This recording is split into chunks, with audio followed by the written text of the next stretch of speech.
Today we're going to put some cameras in trees. So the driveway for my house is here, and way down over there's a gate, and there are some cameras at the gate that face in and out. And then on the house there are cameras that face this way, so you can see cars coming down through here and when they park and all that stuff. But if you're on this part of the driveway, you get out of the range of the cameras of the house and also out of range of the cameras that are at the gate. So really down at the very edge there to here, I wanted to have some camera coverage. And so it's time to put the cameras in a tree. Now I have fiber along this side of the driveway, but not the other side, which I can fix. There is conduit underneath there, so I could pull fiber up there. But I haven't done it yet, so short term, I have a little wireless link there. That's one of those little Ubiquiti nano wireless links, which works really, really well. I painted it so it kind of blends in a little bit. And it aims over on the house. You can't really see it. There's a little white dish there. You can see it in the center there. And that gives you pretty good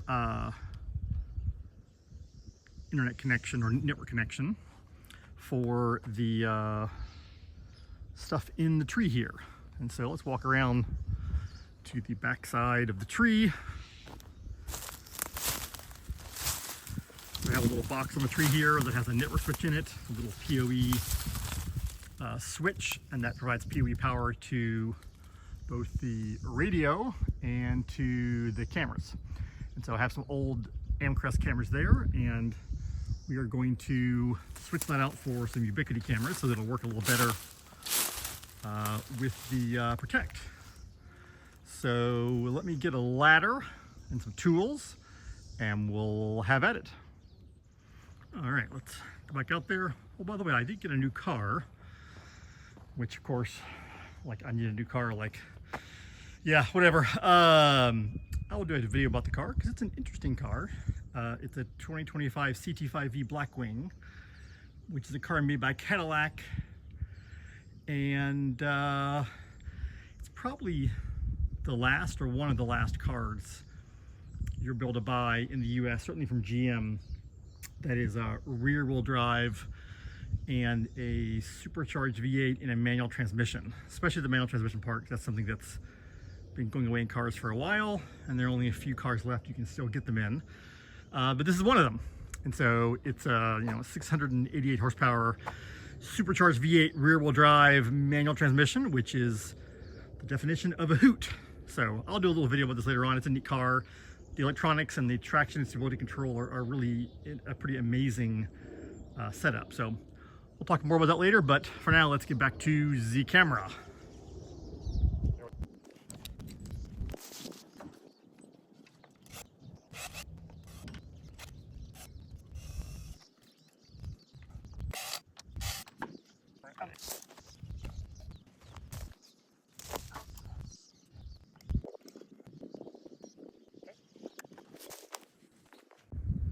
Okay, the camera's installed and adjusted it so that it's aimed the right way down the driveway. So it looks good. It's kind of hidden the tree without the ladder there. It won't be super obvious. And so let's go see what it looks like in the software. All right, here we are back at the Protect dashboard running on the NVR Pro. And you can see these are the cameras that are at the gate facing forward and backwards. So this corner here is where it sort of disappears. And I plugged in that other camera, and there it is. And so that worked perfectly. I had plugged it in before I took it outside and adopted it, which is nice to do just to make sure the camera works. There we are. So now that's set up there, and we could take a look at the settings here, and we're gonna turn off that logo part there, and we'll leave it on auto. All that stuff is fine. The position is good. The brightness is maybe a little high.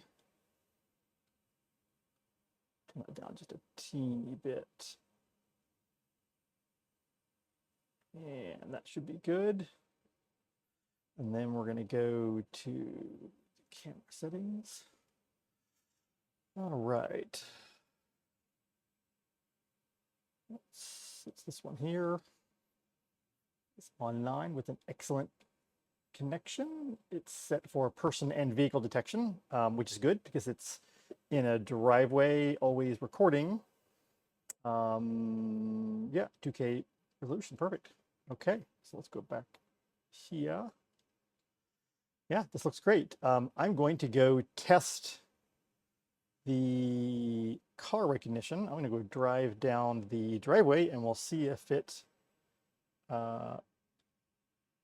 sees and recognizes when I go by. So let's give that a try.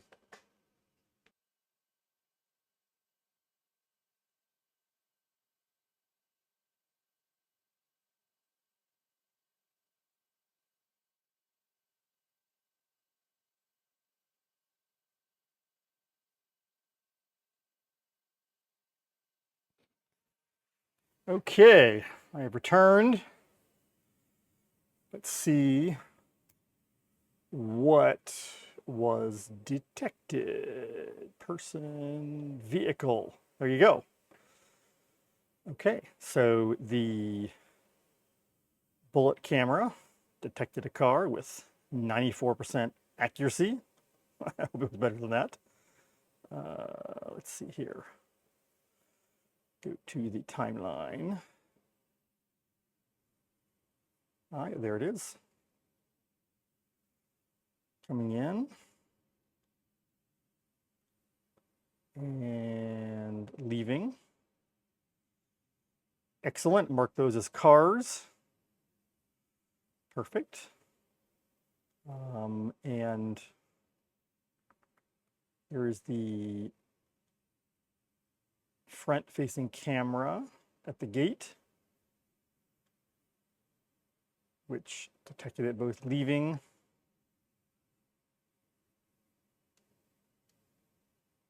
and turning.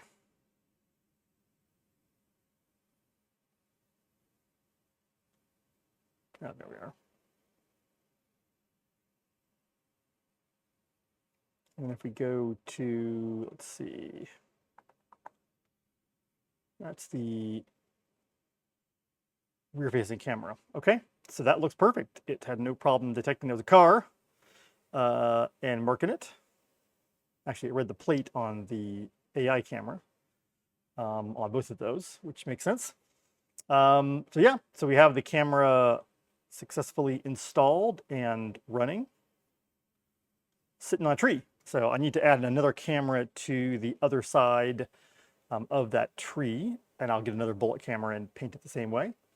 But you can see it's pretty easy to install these cameras, and I will say that I've been using the Protect software now for it's been what, 7 or 8 months now, maybe a little more. And I switched from Blue Iris, having been using that for probably 10 years. And so far, the Protect has been extremely good. And really, the biggest important vectors being that it works without me doing anything, as in it works reliably.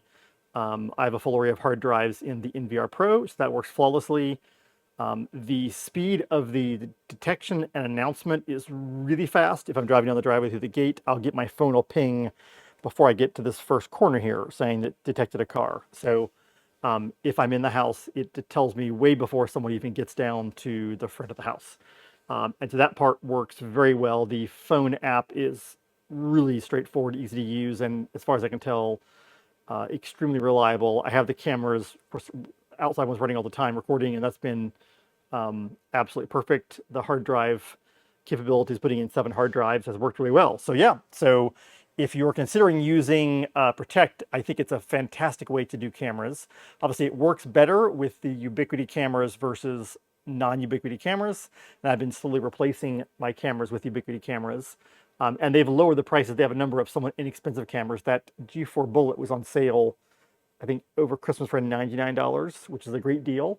And so there are some really good options. And there are also some higher end cameras like the AI Pros, which are really good for places where you want to do higher detailed recognition. But overall, though, it's a great setup, and so far I've been super happy with it. And as always, I'll let you know if something ends up not working as expected. But so far, it's been a great conversion, and so I'll maybe follow up if I add some more outside cameras. That's it for now. Thanks.